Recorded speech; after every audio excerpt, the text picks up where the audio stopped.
Adventurers, welcome to the most hostile place on the planet. Hot tub and the hottest place in the world. Not a good combination! Jesus Christ. Behind me is a bubbling crater of chlorine gas. Here especially, it can get 56 degrees Celsius. That's 120 Fahrenheit. You don't want to come here without preparation. Right now we've got a crew, we've been traveling in the desert for days to show you what this place is actually like. Grab your gas masks. Don't pull it off your face like I just did. And let's go on an adventure. You heard that right. We're on our way to one of the most hostile places on the planet.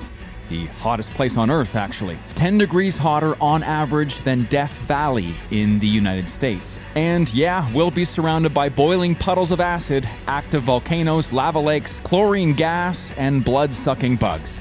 It may look like we landed on Mars, but actually we're in Ethiopia, south of the Red Sea. No air conditioning, no cold water, no escape from the heat. And why would we want to come here? Well, you know me. I want to show you what this world is really like.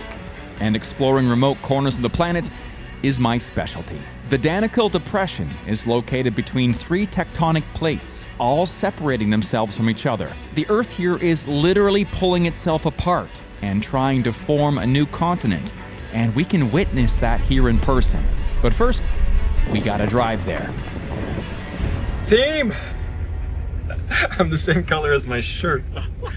Hottest place on Earth, how we feeling? Still breathing, man, but I've been better. Gumbo, I know it's going to be back to factory reset, so it's fine. Factory reset. Look at our car. Oh, check out this though. The adventures don't stop. This heat is intense. The car's AC feels like it barely does anything, but people who live here seem to get used to it. I try to shield myself from the sun with a makeshift curtain, but halfway through the trip, I get reminded of how hot things actually are here. A field of dried lava. Of course, we've got to stop and check it out. The ends of the earth, god damn. Fissures and cracks. How could anybody live out here? 80 meters below sea level, 45 degrees Celsius, and we're still going down. We're on the road to Dollol. Earth Alley is over there in the hazy mist of heat and dust. I'm gonna pop out for a minute. We're gonna look at this fresh lava and talk a bit about it.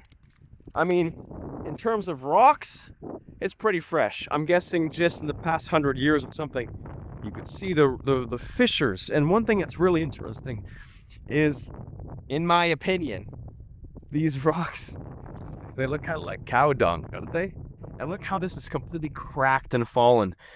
I would think probably a lava tube where the lava can flow underneath the surface, a bit like if you have a stream in the winter and the top is ice and the water still flows underneath. That can happen sometimes. Could have happened here and then all collapses down. Another really important thing out here in this sun is having a convoy. So we have up ahead, we have our main driving car, which is Abby from What Love, who's the guy who knows the guys who makes things happen. He's the legend. In the back, we got Mr. Chef, driver, and we got a ton of water back there. Water, beds, everything else. And then we're the filming car in the middle. The reason why you want 3 is because if one breaks down, you got a second one. If the second one breaks down, you got a third. If 1 or 2 break down, you don't got a third, you're cooking out here. Roast beef, crispy chicken, that's what you become. That's what I'm becoming. Let's get back inside. The more we drive, the lower we go below sea level, and the hotter it gets. These camels seem well adapted to live here and to work here. The locals use them to move heavy blocks of salt. Us humans and our equipment aren't adapted enough. Now, let's find some shade. All right, little behind the scenes. We stopped at Shelter, which is an old abandoned bridge that they just left here. We got such good stuff with the drone and the cameras. Now we're just offloading it all onto the computer because this little guy, wow, the drone is fantastic. I crash a few of them, and when you come this far, you kind of want to push the limits. So we're offloading the footage because next, after we relax here, we're gonna go see the volcano, Urt Ali. Urt Ali. I can't wait to show you this place though. It's coming up next. This is the active Urt Ali volcano, where the world is tearing apart. Our adventure there will be in the next video, but now we're searching for the most dangerous location in the most hostile place on Earth. By the way, see these stones? These are the graves of those who didn't make the journey. And we try to back everything up as often as we can, but my MacBook's overheating. Even in the shade, it's like 47 in the shade or something right now. And the equipment can't handle it. The drone batteries are overheating, everything's overheating. So I'm trying to cool down. We got AC in the car, just doing a little like cool down, you know? It looks like a really bad product placement. Sponsored by Apple. I was not paid by Tim Cook, but hey, for what it's worth, the laptop did survive the heat. So it's fearless and fireproof. Will we survive the heat? That's the better question. We're unloading the 4x4s because this is camp. Kitchen will be in there. We've got a little bit of a living situation, but the beds tonight are not in there. They're out here. They are a little rickety though. The reason why we're camping here is because just over there is a massive salt flat. Salt has always been very important here, and really there's not much else going on. When the sun goes down, another fist maybe, we're gonna head over in that direction and see the sun sink over the salt flats, just like Bolivia, I hope. We made it. I can see now why this place is so important. It looks like another planet. And aside from being breathtaking, the key element that defines this landscape is also a part of the local economy that's been very valuable to humans for centuries. A lot of blood and sweat has gone into foraging this simple little mineral right here. It's salt, and it's one of the most valuable things on the planet. And not just to make your food taste good. I mean, it's an important part of that. But for the longest time, people cherished this thing right here. I mean, think about it. Antiseptic, right? We've been hunting and partying with tribes a lot on this channel. My feet are cut. Oh, it burns, but it disinfects the cuts. So what do? You salt the meat. Salted cod, beef jerky. It's a great way to keep meat fresh for a really long time. Also, speaking of eating meat, our muscles are filled with salt. They work with salt. Not just your biceps, bro. Your diaphragm that controls your lungs and your heart. Those are muscles too. No salt, and they stop. I think we gotta try it, right? Sodium chloride, table salt. Biggest chunk I've had in my life.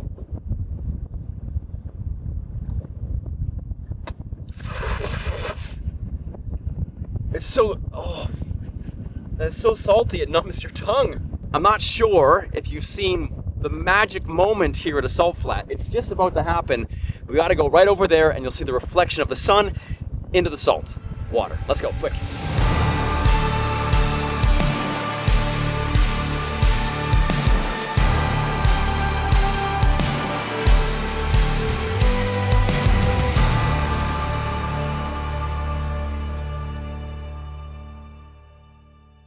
The sun is now down. The moon is up and it's still 34, 35 degrees Celsius. I'm not American, I'm Canadian. You should know that by now. But I think that's pretty freaking hot in Fahrenheit as well. The breeze though is great. Ooh, you know, this is great. What was I saying? Anyway, this smells great. Check out the spread. We got eggplant, we got other vegetables, we had lentil soup, some beef, some potatoes, some rice, everything we need. Ooh, I'm sweaty. Just to stay healthy. Tomorrow morning, sunrise, we continue the adventure into Dollol. I have a confession. I did something naughty. Huh? Is that salt? I can put salt on my food, right? All right. We're gonna break it up. It's gonna be coarse sea salt, lake salt. Put it on top. Thing is, the food's already pretty well salted. Very well. But you gotta do it. It's a bucket list. Ready? Hear that crunch? That's one chunk of You salt. said I have a confession. You know what I thought he was gonna say? What? Yeah, that's my GoPro on the plate. That has happened, but thankfully, not today. We hit the sack, sleep for a couple hours, then The wind stopped maybe an hour ago. It's just so hot. Just dripping. We've just all been sucking back water because we get so dehydrated. You see how shiny I am right now? I've never fell asleep and then woke up with sweat pooling in my ear. I have to dump my ears out every like 15 minutes. Oh man. Finally there's a small breeze in the opposite direction. But between the heat, the donkeys going off like roosters, and having to drink water every 15 minutes or else you get a headache. Yeah, it's been a tough night's sleep. We're only halfway through. Oh man. All right, let's try sleep round 2.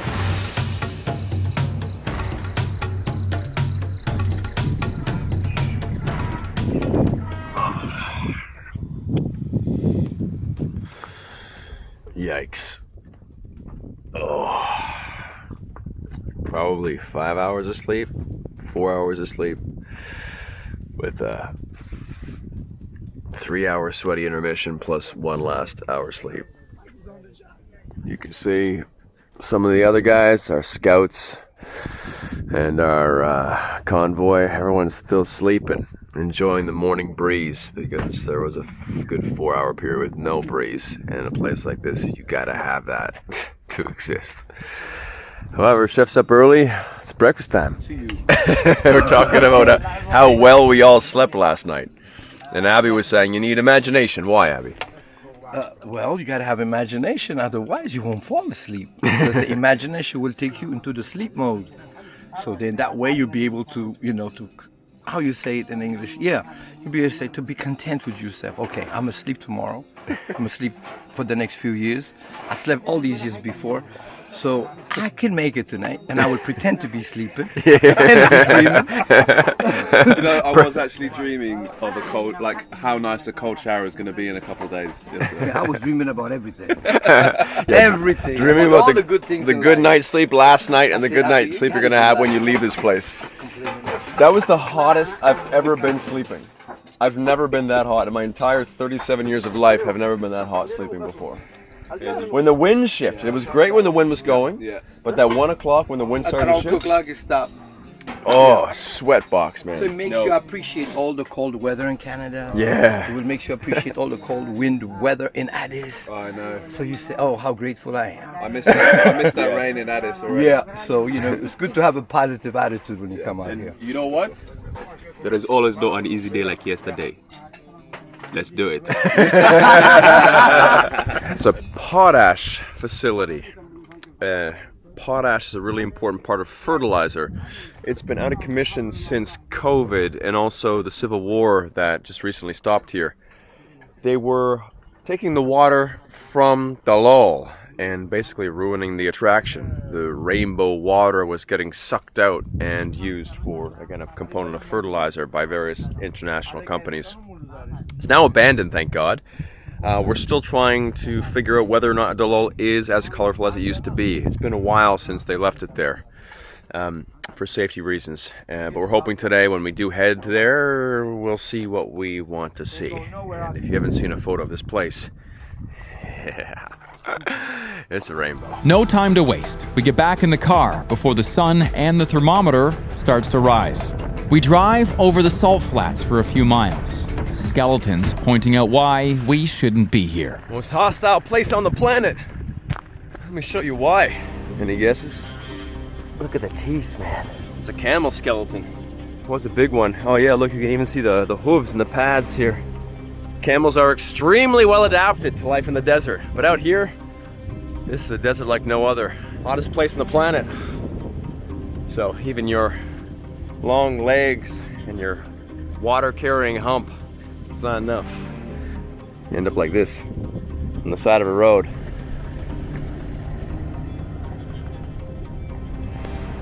Ooh, we got a little surprise on the way. Changed into some swimming shorts. Got my Mukobal tribal sandals. Not sure if you saw the Angola series. If you haven't, you gotta watch it. And there's a little place to cool off. Well, hypothetically, you would think a swimming hole, you could cool off in this. I'm not sure if this is boiling or refreshing. Somewhere in the middle. It's hot tub temperature. I imagine we'll float. and maybe not do a cannonball. Medic, stand by! Dial 9-1 and hold the 1. Yeah, we can do that for a minute. Just maybe a minute. Oh, shit. Okay. Wow! Amazing. I float like a cork. I'm also heating up even more. All right, drone time. Quick. Jesus Christ. Hot tub in the hottest place in the world. Not a good combination.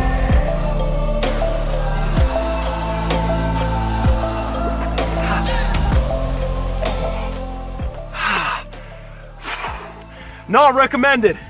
Actually, plus these edges are so sharp. Come look, come look.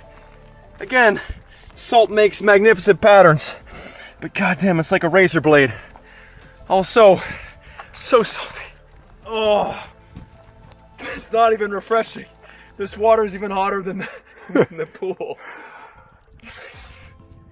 That is the saltiest water. I got some in my eyes, couldn't really see. Was it worth the gram, Gumbo? Yeah, it's worth it. All right, let's get out of the sun, out of the salt. Adventurers, there's no sponsor in this video, so that means we can have a candid talk. What's on your bucket list? We'll start with that question. Is it sleeping in a jungle under the stars? Is it exploring caves? Is it finding Mayan ruins? Doing tribal ceremonies? A couple years ago, we created this event called Tribal Rites, and it's an adventure retreat.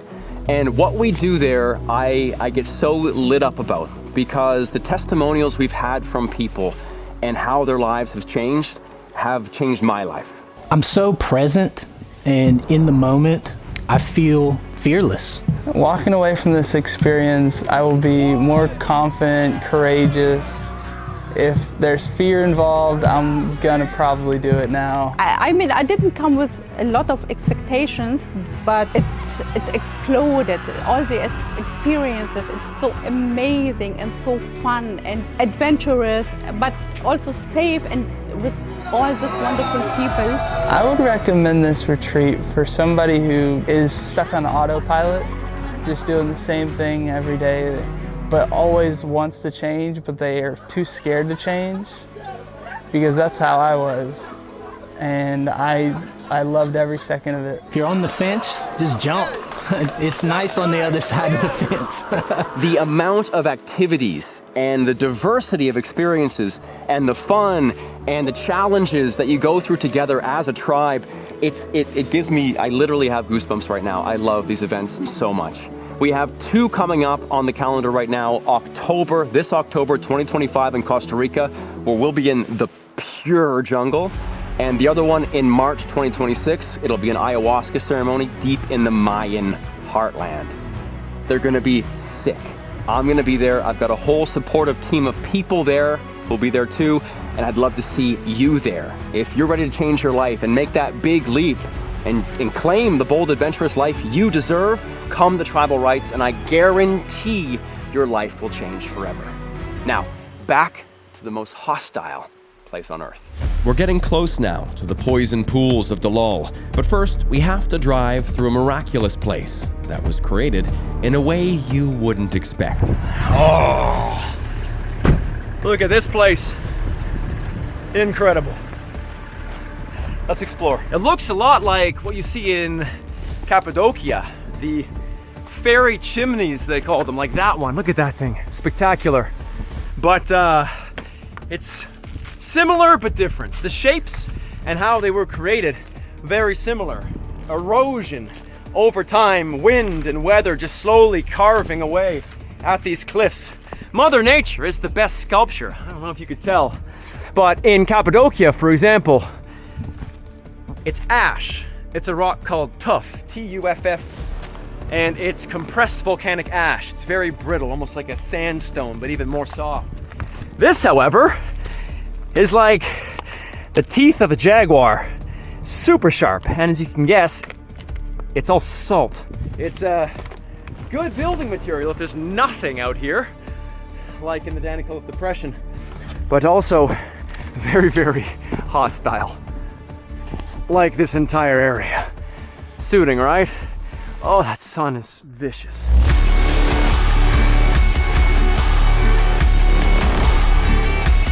On the other side of those salt towers, there is what we came to see, which is the rainbow geysers here in Dallol. But listen, if you've watched the channel for a while, I'm a shower, not a teller.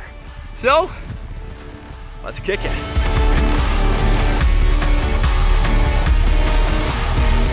Here. It's pretty, but we're here.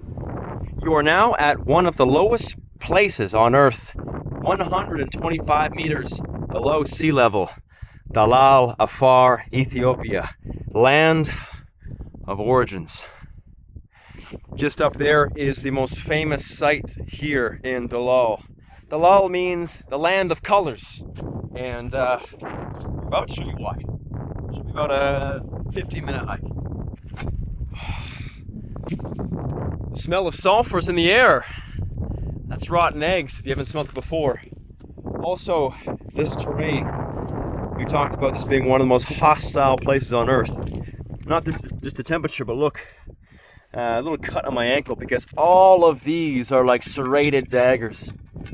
And you step on them, they break, they're sharp, like this, see?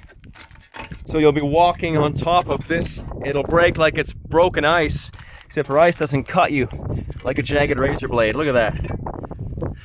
This is why we call it one of the most hostile places on the planet. Not just the temperature and the chemicals and the acids, but also the ground is basically razor blades. Look at this. Holy shit. Oh, it smells, right? Like chlorine. You're probably touching? No. Don't touch. I got, it's the smell, right? It burns a little, burns your throat. Chlorine gas, I'm guessing. Ali is one of the masters of this location. He's making sure we walk very carefully behind him because there's this ominous bubbling happening underneath the surface, especially here where it's more yellow, where you can hear it go bloop, bloop, bloop, bloop, bloop, bloop. That cracks, you fall through, at the very least, 3rd-degree burns. And I'm talking temperature and chemical, both together. 3 times 3, that's 9. 9th-degree burns, is that a thing? I don't know. You don't want to find out. Yeah, man, sulfur and chlorine. I can't really breathe.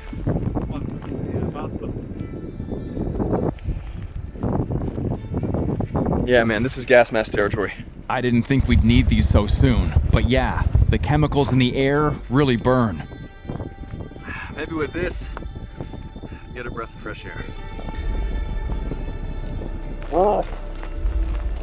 Yellow, green, gold, sulfur, copper, and iron. And over there, blue. Not sure what the hell blue is. If you know, drop it in the comments. Maybe it's Kool-Aid. Not sure. These are all the elements bubbling up and reacting with the water to make these colors. It is vicious here though. Even talking to you now with the gas mask, my eyes are burning. I can't really keep them open. Colors like this, you only really see maybe Fly Geyser in the States. But Fly Geyser's got nothing on this place.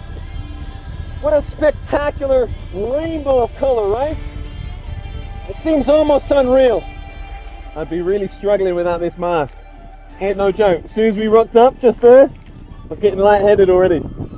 You feel it burn right where your nose connects to your throat. It catches it like a little knife. This is not somewhere you want to fall either. No, man. We got gumbo here. Wow, we are ready to go.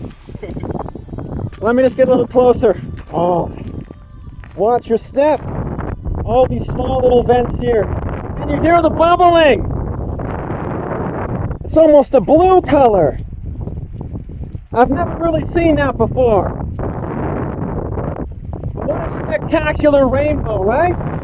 A few thousand years ago, Lucy, one of our most ancient ancestors, was roaming this place when it was all forest and a foraging nomad's dream. Today, the earth and the air feel like they are on fire, sulfuric, scorching, and almost lifeless. The bright yellows, acid greens, and bloody reds bubble up like a toxic landscape out of Venus or something similar. It's hard to believe this is real, but a few hundred years ago, this place might have become a new ocean when it fills up with the water from the Red Sea. Our planet is constantly changing, and being here to witness it and share it with you is a 1 in a million opportunity. But even though it seems like nothing can survive here, we're not alone.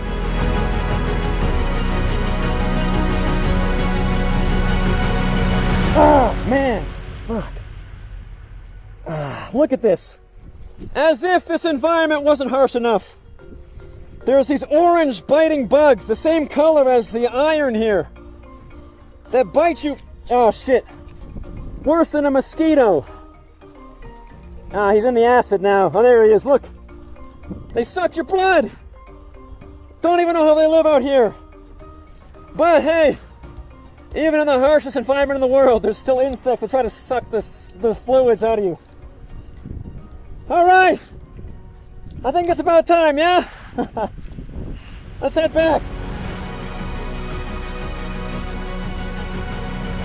Look, this seemingly insignificant mound behind me is Ert Ali, the mountain that smokes. It's a shield volcano that has the most persistent lava lake in the world. The thing is, we don't know if we'll be able to see lava today. That's gonna be the next video. Hope you're enjoying Ethiopia Part 2 on Fearless and Far.